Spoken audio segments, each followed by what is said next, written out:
Psalm 23.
Welcome to the seventh and last presentation that Dave Maddox and I are giving to help celebrate the 150th anniversary of Parsons. We're sticking to our formula again tonight, and Dave will be telling you a little bit about Parsons' history and a little bit about history of the United States in recent years, and then we will move into our top 10 people and top 10 events that influenced Parsons. Dave? Okay, as usual, we're going to give you a little bit of a timeline as far as what's going on in the United States and what's going on in Parsons. And this is chapter 7 of the book, our top 10 chapter, top 10 people, most influential people, and top 10 events in Parsons history. And as usual in the introduction, we kind of we have a time frame, and for now, it's for this chapter, it's from the year 2000 to the present. So I'll give you a little bit of what's going on in the United States from 2000 to the present. In 2000, close election between President or Vice President Gore at the time and George Bush, and George Bush was the winner after about a month. They finally declared him the winner. 2001, as everyone knows, was the 9/11 attack in New York City. And in Washington as well. In 2005, John Roberts became the Chief Justice of the Supreme Court. 2007, the minimum wage increased to $5.85 an hour. Hard to believe that was 14 years ago. It was $5.85 an hour. 2008, Barack Obama was elected president. 2010, Instagram was founded. 2012, Barack Obama was re-elected president. In 2016, Donald Trump elected president. 2017, the Las Vegas Strip concert shooting with all those people killed. 2020, we all know that, the World Health Organization declared COVID-19 a global pandemic. And in 2020 as well, Joe Biden, Kamala Harris were elected president, vice president. So that's a bit what was going on in the United States in those 20 years. And then a bit about what's going on in Parsons at the same time. In 2000, we all know the tornado, heavy damage, but luckily no casualties. 2002, Main Street reopened downtown for the first time in 25 years. 2004, KLKC was purchased by Acme Broadcasting. 2008, renovation and expansion of the high school was completed. 2012, the LCC wrestling team won the national championship. 2015, the Parsonian Hotel listed on the National Register of Historic Places. 2019, Gia Rose Boutique opened at 1724 Main. And in 2021, the Pocket Park downtown called the Gathering Place was dedicated. And also in 2021, the City of Parsons' 150th anniversary celebration.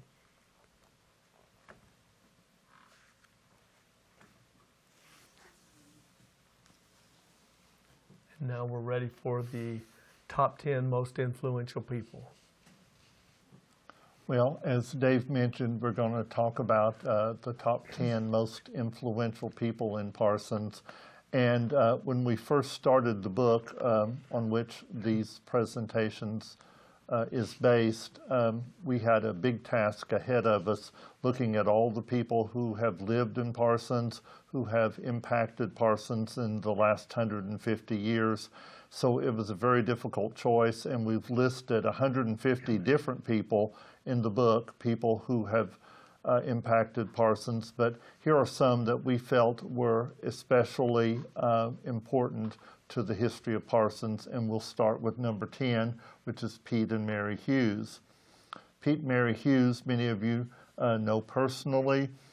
They are co-founders of Operation Bright Touch, an organization that's still going strong in the community. They're co-founders of Katy Days, which hopefully will be back next year to celebrate its 20th anniversary 2 years late.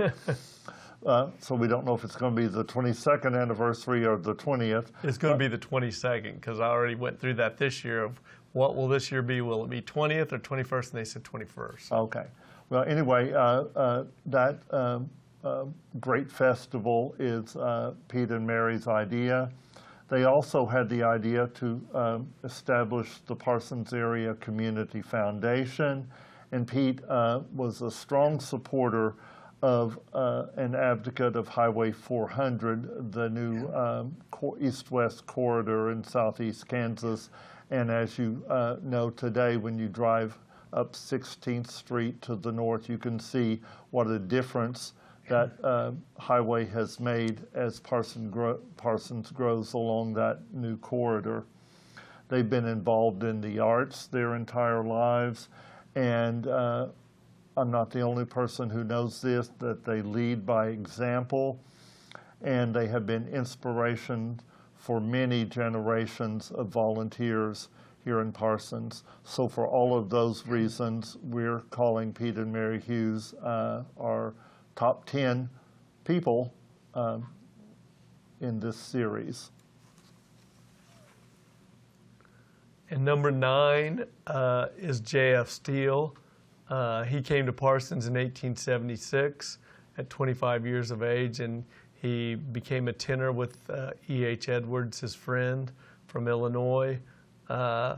He was a hard worker and apparently was really good at getting credit. He bought out Edwards in the 1880s and went into business. He built the building at 1730 Main in 1892 for his steel hardware and implement. In 1912, he became vice president of Commercial Bank. E.H. Edwards had been president, and he had been closely allied with Edwards his whole life. And as a matter of fact, basically Steele had ran Commercial Bank for the 4 years previous to becoming president, when Edwards was seriously ill, but refused to take the job as president while Edwards was still alive. So he refused it when Edwards did pass away. Steele became president. In 1920, I guess he became president in 1921 of Commercial Bank, and he was involved with the following other things in Parsons. He was involved with Parsons Crystal Ice Company, the Parsons Cold Storage Company, People's Building and Loan Association, the Westside Union State Bank, and he helped organize, well, basically, he was the main organizer of the Parsons Country Club. He picked the site and was the first president of the country club, and unfortunately also died on the country club because he had a heart attack while he was playing golf there. So just a little side note there. At number 8 is E.H. Edwards. He had come to Parsons in 1874 from Illinois and established a hardware business, as we just talked about. In 1880, he began construction of the Edwards Opera House on the corner of Central and Broadway, and that was an important deal there because the Opera House then was basically the place to be for the next 20 years until the Elks Theater was built where the Parsonian is now. Edwards became president of Commercial Bank in 1884 and remained president until 1921. Edwards and C.H. Kimball organized the Parsons and Pacific Railroad in the 1870s, which later became part of the Katy system. Edwards and Kimball also organized the Parsons Water Company and rebuilt the city water plant in 1890. He at one time had the electric light franchise for Parsons and built many of the substantial business houses here. At his death in 1922, he was the largest property holder in Parsons. And he constructed another interesting thing, he constructed the house at 1527 Morgan in 1881, and that home is now being refurbished there. The home is 140 years old, and it is being refurbished, though. Okay, number 7 in our list of top 10 is Stella Wells. Stella Wells started her charitable career working for the Salvation Army when there was a Salvation Army store in Parsons. And she ran the thrift store and helped with their annual Christmas project each year.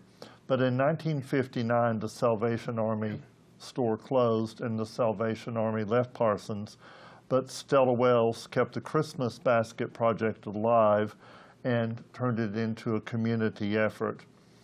She ran the Christmas project from her small home at 2317 Broadway, and for over 25 years, Stella Wells was the face of charitable giving in Parsons. Each year in October, her living room was cluttered and boards were placed over furniture so she could make makeshift tables and pack boxes for Christmas. Friends and family were recruited and sometimes roped into. I think that was more the case. Well, recruited is so nice, though. Recruited into helping pack baskets, and at that time the baskets were not delivered. A card was mailed, and the receiver could present the card and claim a basket from her home. The last year she did the Christmas basket project was 1983, and she had 270 people on her list who received Christmas baskets. And Stella Wells died in 1987, but the Stella Wells name is still alive thanks to the Stella Wells Committee that each year holds a charity auction and provides funds to create the same kind of baskets to give to people at Christmas time. And so for her initiating this charitable giving project that has continued for these many years, Stella Wells is number 7 on our list. Okay, coming in at number 6 is Dr. George Gabriel. Dr. Gabriel actually was in Parsons before it was a city in 1870. He was the city's first doctor, and before that had been a traveling doctor in this area. He served as mayor for 7 terms. That's a long time.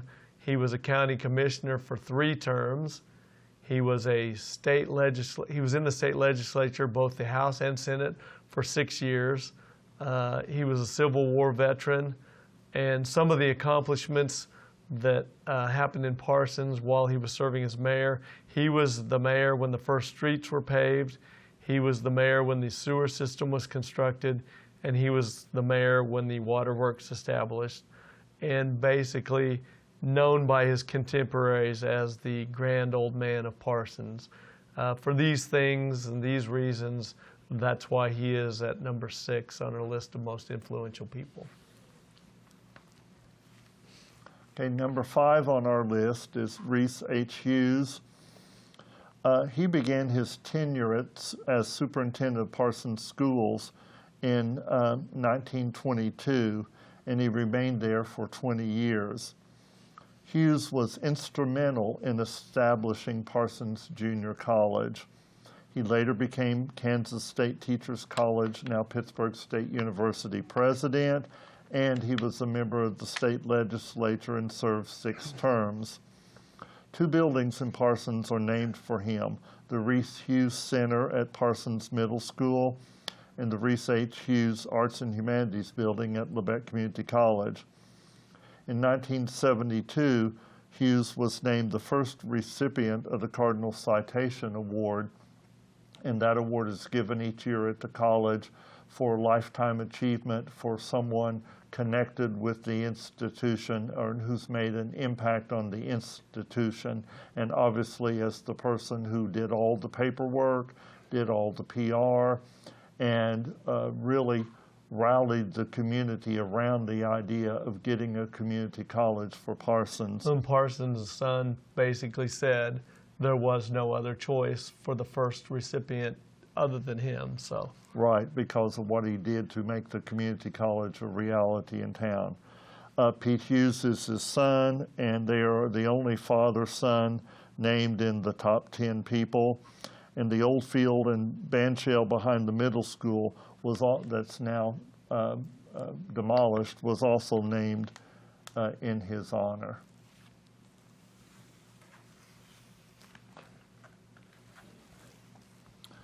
Next we have number 4, Clyde Reed Sr. Clyde Reed came to Lebec County in Kansas at the age of 4 in 1875. After 30 years in the Postal Service, Reed returned to Parsons in 1917 to become publisher of the Parsons Sun.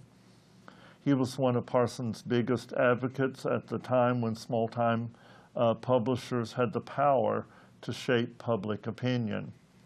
He became Kansas' 24th governor in 1928 after a failed run in the 1924 primary, and he was defeated in 1930 for the governor's race. He was elected Kansas senator in 1938 and re-elected in 1944. He died in 1949 before the end of his second term while he was still in office. Reed was instrumental in getting the Kansas Ordinance Plant located in Parsons, and also instrumental in getting KLKC radio station approved for the city of Parsons. At number 3 on our list is Charles H. Kimball. He came to Parsons in 1872, and he was Parsons' first city attorney. In the 1870s, Mr. Kimball organized the Parsons and Pacific Railroad and the Memphis, Kansas, and Colorado Railroad. He organized the telegraph companies that became part of the Western Union in Parsons. And he was also responsible for Parsons' first ice company. He was a chief promoter of the first telephone company. He organized the first waterworks. He organized the Parsons Home for the Friendless. He helped bring the Elks Theater to Parsons. He campaigned for the Katy Railroad shops to be built here, and he campaigned for the YMCA. And he also was instrumental in getting the state asylum, which is now the state training center located here. He was a state senator for 2 years, and his contemporaries said about him, whether it was church or school or commercial, his slogan was, is it a good thing for Parsons, and is it a good thing for the people? And the Parsons Sun had a quote that I thought pretty much summed it up. When Parsons needed a man who could do things, Mr. Kimball has been that man. And you wanted to say something. Oh, I also wanted to mention, just as a side note, that C.H. Kimball's son was a well-known illustrator for Disney. He worked for Walt Disney and is known as one of the top early illustrators. He worked on Snow White. I believe he created the character of Jiminy Cricket, and because Kimball's son grew up basically in Parsons, he became a big railroad enthusiast, and it was Kimball's son who convinced Walt Disney to put a railroad in Disneyland.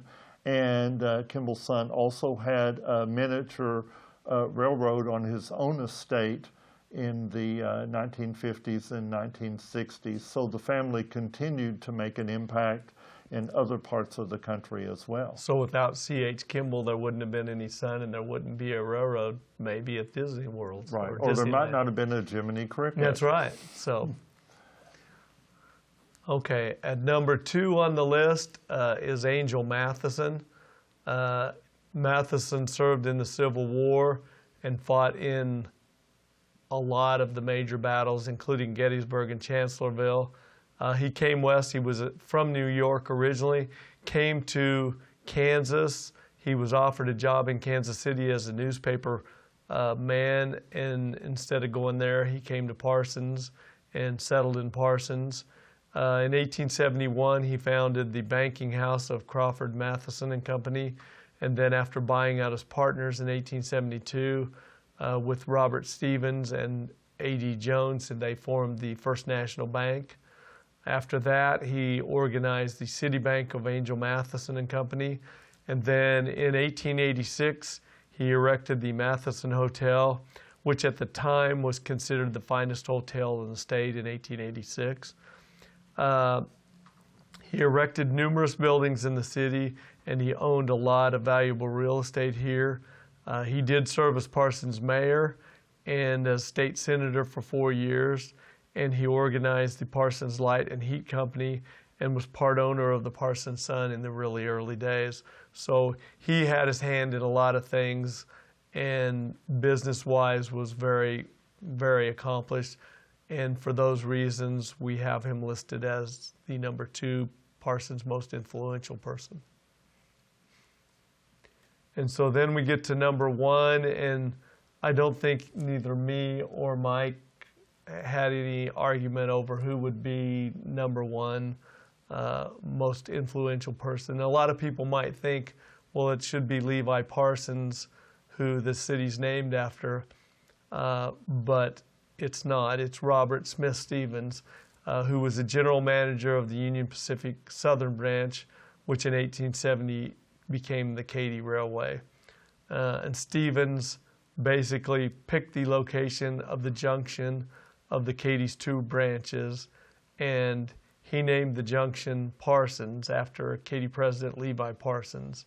And I think if Levi Parsons would have had his way, it would have been named, the town would have been named Stevens.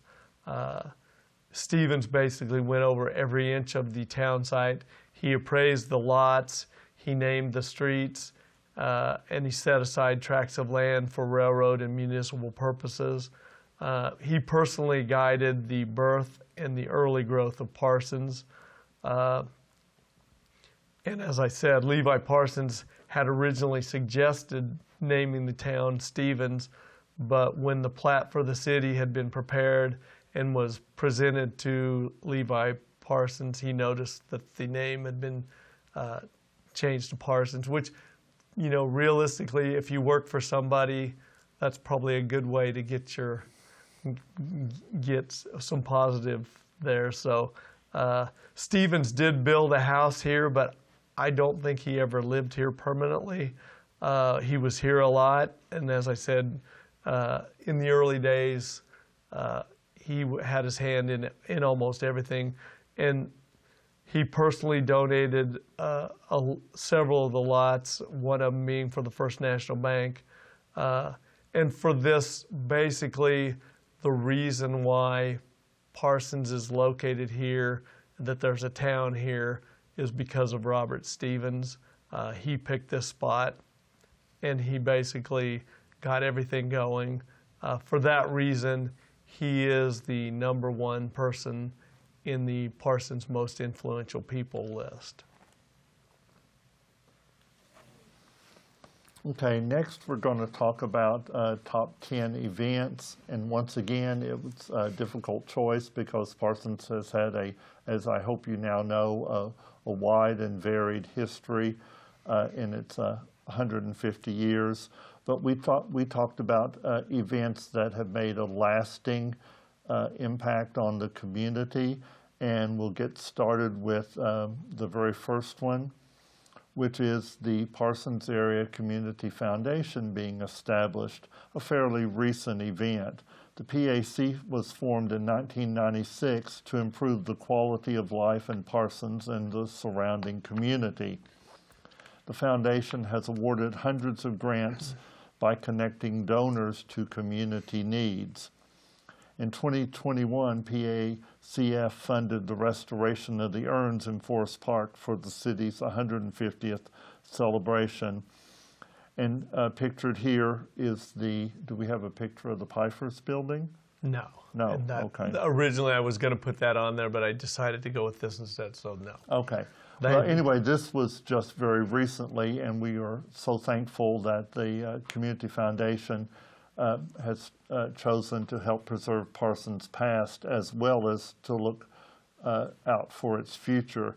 And so because it has a real impact on the community, has since its formation, and will continue to do so in the future, it's number 10 in our event. And I might also mention that the PACF has purchased the building at 18 Main, and it's in the process of restoring it this year as well. All right, at number 9 on our list of Parsons events is the U.S. Highway 400. That was commissioned in 1994 and runs from near Joplin, Missouri to Grenada, Colorado. And it, as Mike had said earlier, it spurred a lot of growth there, particularly on the Highway 59 corridor into Parsons. There's a lot of construction improvements there, and basically bringing with it the Toland Creek Park improvements with the Turtle Island and the Ancient Man attractions. It draws people off of US 400. And the 400 bypass section near Parsons is named for Pete Hughes, Earl Seifert, and John Troy, all of whom were instrumental in bringing the route to Parsons. And because of these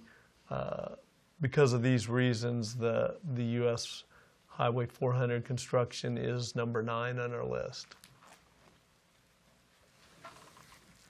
Okay, number 8 is the tornado in Parsons.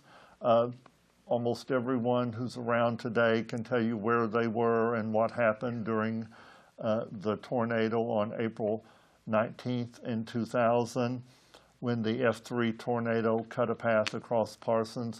This is a picture of the just recently opened Parsons Theater. I actually took this picture. That's why I put it on there. Okay, well, good. Thank you. And I took it in black and white for some reason. You did. I don't know why, but anyway, everyone remembers where they were during this activity. It hit Parsons at 8:47 p.m. and caused approximately $40 million in damage, destroying nearly 800 homes and damaging more than 100 businesses. Although there were injuries, as David mentioned before, no fatalities. The tornado was the impetus to remove the downtown concrete canopies from urban renewal and to restore Main Street as well. And millions of dollars of insurance money poured into the Parsons, funding many improvements to the city. Okay, next is number 7, and that's urban renewal. I think it's interesting that we have the tornado and then urban renewal right together. Well, that's just Maybe the way it it should worked be out. just the opposite. But anyway, urban renewal did have a long and lasting impact on Parsons, and as such, we've named it as a top 10 event. September 14, 1968 issue of the Parsons Sun called the Urban Renewal Project a new era for Parsons through urban renewal. Urban Renewal basically acquired 270 parcels of real estate and 243 structures were raised in the community in a 35 square block area. A lot of those structures were derelict and no longer usable, but several of them, including the Katy station, have been mourned because they were historical structures that were lost.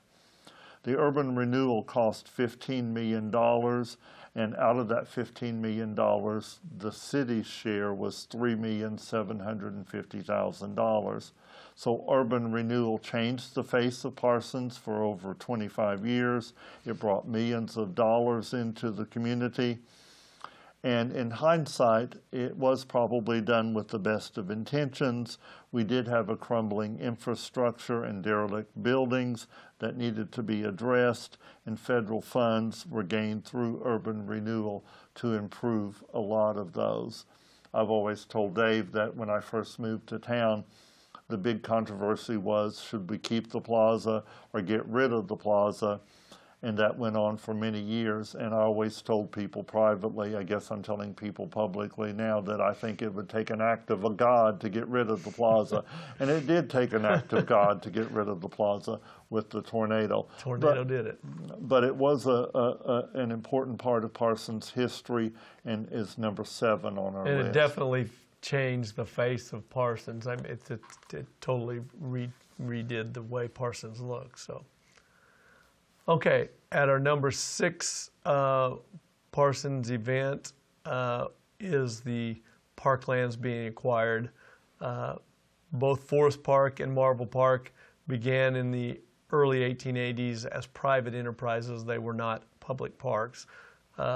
Marble Park originally was the Parsons Driving Park, and it had a horse race track encircling the area. Marble Park is now the home of the Parsons Vikings football field, and there's several softball and the LCC baseball field there as well. In the 1930s, the swimming pool was built as a PWA project in Forest Park, and the PRC built adjacent to it in the 1970s. Parsons today has 14 parks, and all contribute to the quality of life. We need parks in the city, and so these were both important, and so for these reasons, we thought that the parklands being acquired was the number 6 event in Parsons history. Number 5 is the medical center being established, and on March 24th, 1959, Labette County residents overwhelmingly approved the construction of a new hospital, the Labette County Medical Center. They approved it by a 2-to-1 vote. And this was to replace the aging Mercy Hospital, which basically was going to be closed anyway. So it was either, you basically had no choice but to build a new center. 93.7% of Parsons voters voted yes to the $1.5 million project, which is amazing to get 93% of people to vote one way or the other for anything. So that's amazing. Less than 2 years later, on October 1st, 1961, the hospital opened its doors.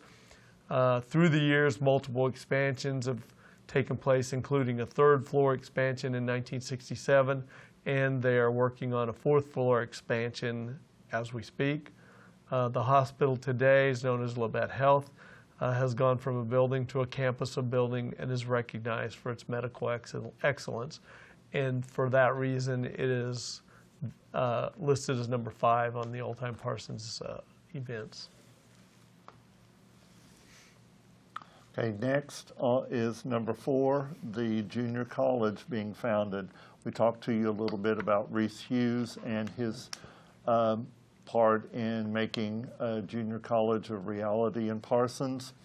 But the college opened in 1923, and it had 62 students and 5 instructors. And at that time, the very first classes were in the old high school at 26th and Main, but a few years later, what we now know as Parsons Middle School was constructed as the new high school, and the bottom 2 floors were the high school, and the top floor was the junior college.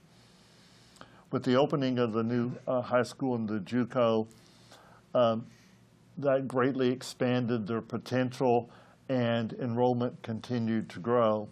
Thanks to the foresight of Reese Hughes, the superintendent of schools at the time, the college has been here ever since, and today Labette Community College has almost 2,000 students and 34 full-time faculty, and plays a major role in the economic development, but also the quality of life and the education of Parsonians.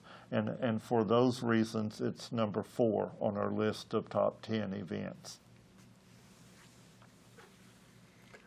All right, coming in at number 3 is the contract awarding to build the Kansas Ordinance Plants, or KOP as we call it. The Ordinance Plant was one of 77 facilities built in the United States shortly before or during World War II.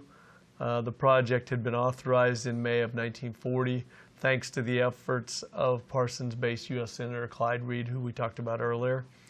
At its peak in World War II, it provided jobs for thousands of area residents and others in nearby states. So they bussed people in. They did whatever they could do to attract workers. In addition to dorms on site, the Winway addition in southern Parsons was constructed to house workers and their families. And the Parsons Sun headline, "Government to push construction of big plant here," was just kind of what was going to happen. It was a big deal for Parsons. For over 60 years, it was an Army, later became named the Kansas Army Ammunition Plant, and for over 60 years it was here, providing jobs, good paying jobs for people of the area. And it has now been decommissioned and is home to the Great Plains Industrial Park. But because of that 60 years of service, here it comes in at number 3 on the Parsons Top 10 events. At number 2 is the state hospital authorization. And in about 1901, 1902, Parsons resident and Kansas State Senator Charles Kimball, who we talked about earlier, he was the number 3 person. He lobbied for and successfully secured the funds for a state hospital in Parsons.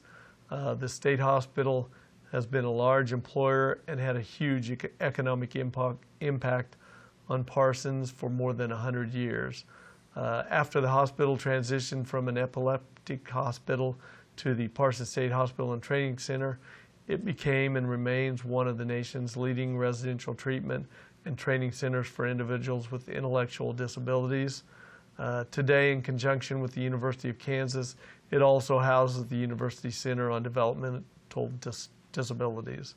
And so for 100 years of service, it comes in at number 2 on our list of top 10 events. And the number 1 event in the top 10 events in Parsons, and we kind of lumped this together because it was too hard.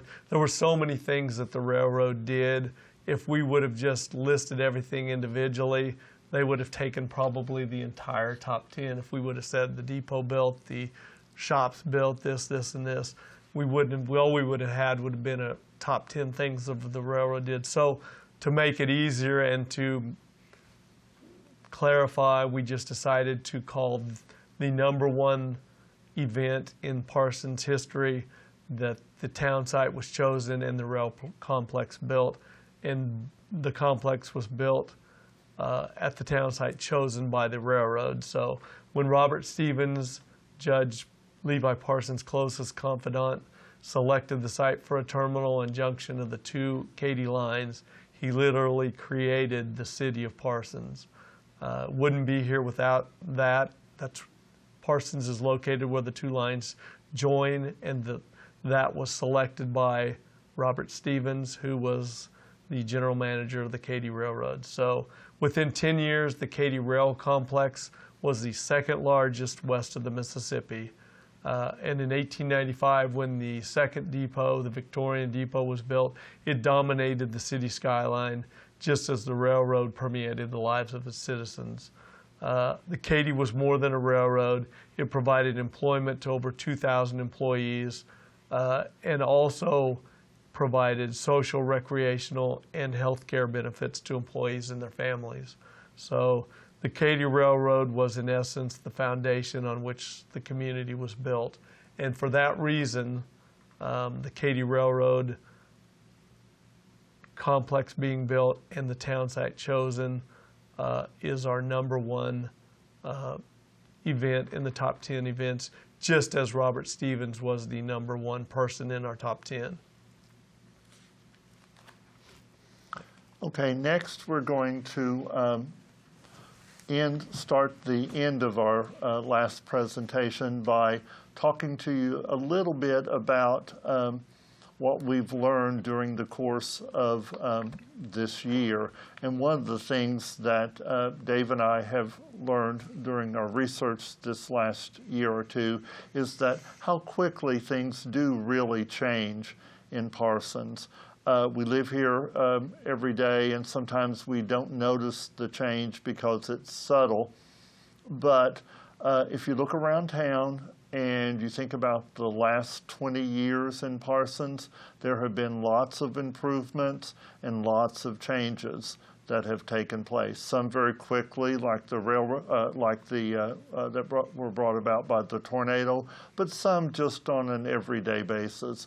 We laugh all the time because each year we do a scavenger hunt, and we always take pictures of something for someone to find, and by the time the scavenger hunt comes around, whatever it is, it's gone, and no one can find it. Yeah, we take pictures when the weather's nice, so we do it, and then 2 months later, this year, what we have, 3 or 4 things that had changed already. We had 3 or 4 things that had changed. Yep.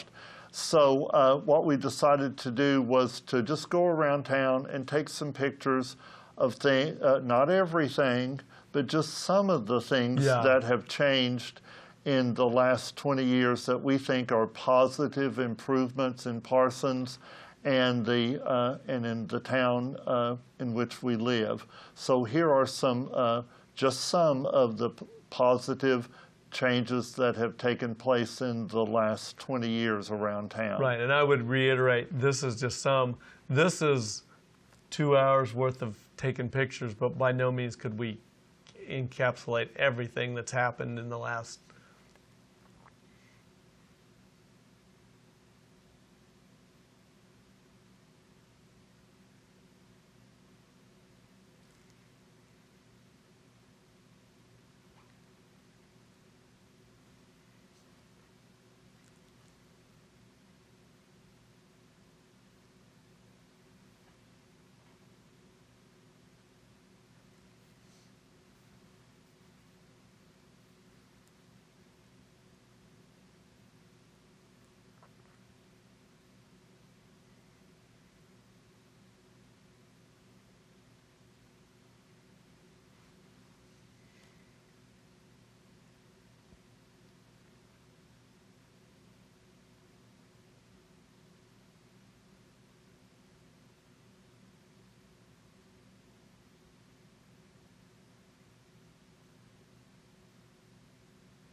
Okay, so that's just some of the positive things in Parsons through the last 20 years, and we just wanted to show you how many things there were that have been positive improvements, and there's a lot more. That was basically as many pictures as we could take in a couple hours on a Sunday. And so I kind of wanted to end the presentation here with some downtown photos. I've been lucky enough to be in the downtown basically every day for the last 20 years as well. And just, I've got about 10 photos, 9 or 10 photos through the years of just things that have, sometimes they're funny, sometimes they're serious, sometimes it's busy, sometimes it's not. But anyway, we'll go through. I'll just kind of tell you what they are, and that I thought it would be a good way to end because there's some are a little more lighthearted than others. So we can go ahead and go. Obviously, every year Christmas lights go up, and that was a year that there was a lot of snow on the ground. I don't even know what year. I don't have written down what year it was, but it was a neat looking deal with all the snow. So. And then the year that and I think it's 2006 when the Great American Car Race came through, we had tons of cars, tons of people. It was a neat atmosphere for the downtown. And then we had the Royals Caravan one year, and Slugger was there and that's Zach Greinke, which we lucked out and got probably the best Royal player we could possibly have come. And we had a crowd, but it was during school and there wasn't that many people there. And so basically everyone that came got autographs, got to shake hands, got to see him. And so you can go on to the next one. There's the Royal Caravan. It was only an hour there, and you can go to the next one. That's our good friend Steve Lardy there. And Steve was, KLKC is the one that brought the caravan to town. So I had to put a picture of Steve on there. So.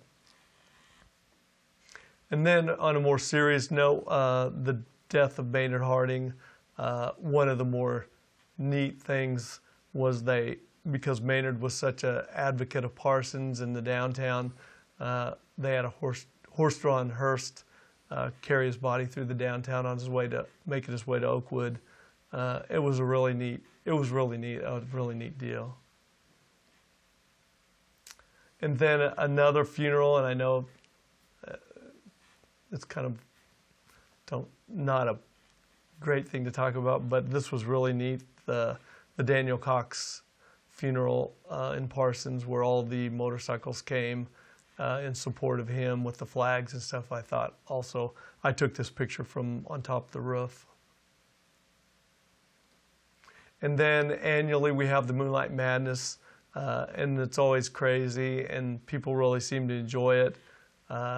I don't get a chance to take many pictures because it's usually really busy, but it's a neat event that we have every year, the chamber sponsors, and it's turned into a really cool event, and I know people look forward to it every year. And then one day I'm looking out the window and there's the antique archaeology van parked over at the coffee shop, which I believe they were in town filming at Rick Trotnick's, but the van was parked over there. And then I think I can't remember the year and I had it written down, but I didn't bring it, when the Challenger came through the steam engine, which we just had the big boy here within the last month or so that was also there. But I like that picture because it's got the Labette Bank in the background that looks like the old Katy Depot, so I thought it's kind of a neat picture. And then if you're familiar with downtown at all, you're familiar with Jim Harris, who always is quite a character. He's in our store all the time, and Jim always likes to dress up as Santa every year. So I thought it'd be a fitting way to end the presentation with a picture of Jim. So Well, thank you, Dave, on that. This is the last of our presentations. We've really enjoyed doing the research and bringing the presentations to people live, as well as doing these taped recordings. And special thanks to Matt Hoisington and to Jana Henderson for facilitating these activities. And we hope you have enjoyed these presentations as we continue for one more month to celebrate Parsons' 150th birthday.